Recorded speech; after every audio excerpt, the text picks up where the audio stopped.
Welcome to Telugu focus TV. నేను మీ శ్రీనివాస్ రెడ్డి.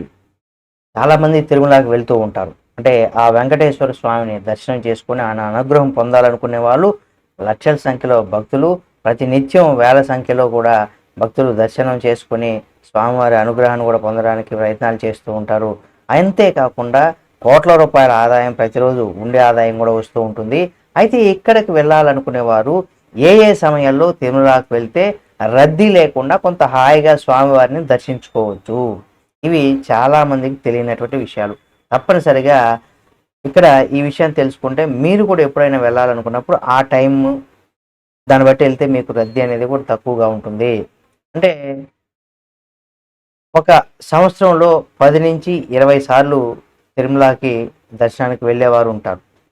కొంతమంది దగ్గరగా ఉన్నవాళ్ళు, లేదా స్వామివారికి సమీపంలో ఉన్నవారు కాకుండా దూరంగా ఉన్నవారు కూడా చాలామంది సంవత్సరానికి 1, 2, 3 సార్లు కూడా వెళ్తూ ఉంటారు. కొంతమంది 10, 20 సార్లు కూడా వెళ్తూ ఉంటారు. ఆ అనుభవంతో కొంతమంది ఇక్కడ ఎక్కువగా స్వామివారి దర్శనం ఎక్కువగా సంవత్సరంలో 10, 20 సార్లు చేసుకున్నవారు తక్కువ టైంలో పోయి స్వామివారిని దర్శనం చేసుకుంటూ వస్తూ ఉంటారు.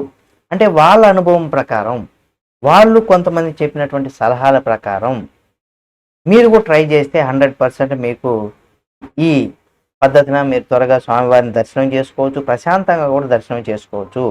అంటే దర్శనమునకు ఎక్కువగా మంగళవారం, బుధవారం, గురువారాల్లో కూడా ఇక్కడ ప్లాన్ చేసుకుంటే ఏంటంటే మీకు ఉచిత దర్శనం కూడా ఉంటుంది. లేదు అంటే 3-4 గంటల్లో కూడా దర్శనం అయితే అయిపోతుంది. అలాగే మనం జనవరి 20వ తేదీ నుంచి కూడా మార్చి 20వ తేదీ వరకు కూడా ఆ తేదీల వరకు కూడా భక్తుల రద్దీ అనేది కూడా చాలా తక్కువగా ఉంటుంది. ఎందుకంటే ఆ సమయంలో ఎవరైతే విద్యార్థులు ఉంటారో లేదా వాళ్ళ తల్లిదండ్రులు ఎవరైతే ఉంటారో ఆ సంవత్సరంలో మనకు ఎక్కువగా అంటే పరీక్షలు ఎక్కువగా ఉంటాయి. అంటే ఎగ్జామ్ ప్రిపరేషన్ ఏదైతే ఉంటుందో పరీక్షల కాలం కాబట్టి అక్కడ బిజీగా ఉంటారు. కాబట్టి అలాంటప్పుడు స్వామివారి దర్శనానికి జనరల్గా ఎక్కువ మంది వెళ్ళరు. అలాగే జూన్ 15వ తేదీ తర్వాత నుంచి కూడా సెప్టెంబర్ వరకు కూడా భక్తుల రద్దీ చాలా తక్కువగా ఉంటుంది. ఎందుకంటే అప్పుడే మనకు స్కూల్స్ అన్నీ కూడా ఓపెన్ అవుతూ ఉంటాయి. అప్పుడు అందరం కూడా స్కూల్కి వెళ్తూ ఉంటారు. పిల్లలు స్కూల్స్ కావచ్చు, కాలేజ్ కావచ్చు, అందరూ వెళ్తూ ఉంటారు. అప్పుడు కూడా ఫ్రీగా ఉంటుంది. అలాగే డిసెంబర్ నెలలో కూడా తక్కువ రద్దీగా ఉంటుంది. ఎందుకంటే ఇక్కడ వేసవి సెలవులు మనకు జూన్ ఆ టైంలో కూడా, ఏప్రిల్, మే, జూన్ ఆ టైంలో కూడా వేసవి సెలవులు ఇవన్నీ కూడా ఉంటాయి.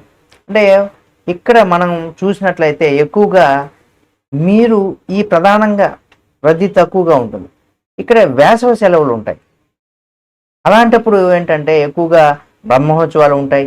వేసవి సెలవులు ఎక్కువగా శుక్ర, శని, ఆదివారాలు ఏవైతే ఉంటాయో, లేదా వైకుంఠ ఏకాదశి లాంటి పర్వదినాలు ఏవైతే ఉంటాయో, లేదా దసరా ఉత్సవాలు, దీపావళి వంటి పండుగ రోజుల్లో కూడా, అలాగే సంక్రాంతి అంటే న్యూ ఇయర్, ఉగాది వంటి రోజుల్లో కూడా భక్తుల రద్దీ చాలా ఎక్కువగా ఉంటుంది. ఎందుకంటే అలాంటి సందర్భంలో ఎక్కువగా భక్తులు ఫ్రీగా ఉంటారు. హాలిడేస్ ఉంటాయి కాబట్టి స్వామివారిని దర్శించడానికి ఎక్కువగా హాలిడే ఉంది కదా, 2 రోజులు లీవ్ ఉంది, ఒకరోజు మనం లీవ్ పెట్టుకుంటే వెళ్ళి అందరం కుటుంబ పరంగా వెళ్ళి దర్శనం చేసుకొని రావచ్చు అనేసి కూడా చాలామంది ఈ రకంగా టూర్ అంటే స్వామివారి దర్శనానికి ప్లాన్ చేసుకుంటూ ఉంటారు. కాబట్టి ప్రత్యేకమైనటువంటి దినాలు ఏమన్నప్పుడు అలాంటప్పుడు మీరు ఎక్కువగా స్వామివారి దర్శనానికి ప్లాన్ చేసుకోకండి.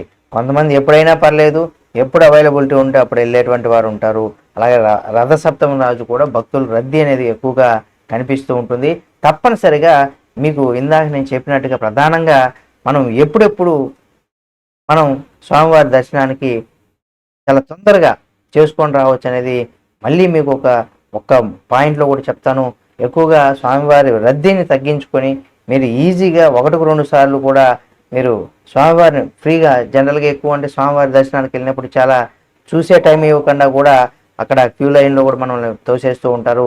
అలాంటి పరిస్థితులు మీకు రాకుండా ఉండాలంటే తప్పనిసరిగా ఈ సమయాల్లో కూడా మీరు ప్లాన్ చేసుకుంటే దర్శనానికి మంగళవారం, బుధవారం, గురువారం రోజుల్లో మీరు దర్శనం చేసుకుంటే చాలా ఫ్రీగా 3-4 గంటల లోపు, ఇప్పుడైతే చాలా తొందరగా కూడా దర్శనం అయిపోతుంది. 1 గంట నుండి 2 గంటల లోపే కూడా దర్శనం అయిపోతున్నాయి ప్రస్తుతం అయితే. అలాగే జనవరి తేదీ నుండి కూడా, అంటే జనవరి నుండి కూడా, అలాగే మార్చి 20వ తేదీ వరకు కూడా భక్తుల రద్దీ అనేది చాలా తక్కువగా ఉంటుంది. ఎందుకంటే ఆ సమయంలో విద్యార్థులు వాళ్ళ తల్లిదండ్రులు ఎగ్జామ్స్ ఇవన్నీ కూడా ఉంటాయి కాబట్టి ఆ రకంగా ప్రిఫరెన్స్లో ఉంటాయి, అంటే ప్రిపేర్ అయి ఉంటారు కాబట్టి వెళ్ళరు. అలాగే జూన్ 15వ తేదీ నుంచి సెప్టెంబర్ వరకు కూడా భక్తుల రద్దీ చాలా తక్కువగా ఉంటుంది. ఎందుకంటే ఆ టైంలో స్కూల్స్ ఓపెన్ అవ్వడం, మళ్ళీ స్కూల్స్ కాలేజీలు ఇవన్నీ కూడా ఓపెన్ అయి ఉంటాయి. ఆఫీసులో ఉన్న వాళ్ళకి ఎప్పుడైనా ఒకటే. కాబట్టి ఒకవేళ ఆఫీసులో ఉన్న వాళ్ళు, ఆఫీస్ పని చేస్తున్న వాళ్ళు మంగళ బుధవారం గురువారం వల్ల కూడా ప్లాన్ చేసుకోండి. ఈ రకంగా మీరు చేసుకుంటే స్వామివారిని చాలా ఈజీగా ప్రశాంతంగా స్వామివారిని దర్శనం చేసుకొని బయటకు రావచ్చు. ఈ వీడియో మీకు నచ్చిందని భావిస్తున్నాం. ఇలాంటి మరిన్ని వీడియోలను ఎప్పటికప్పుడు మీ ముందుకు తీసుకొస్తుంది మన తెలుగు ఫోకస్ టీవీ ఛానల్. కాబట్టి సబ్స్క్రైబ్ చేసుకొని పక్కన ఉన్న బెల్ బటన్ నొక్కడం మాత్రం మర్చిపోకండి.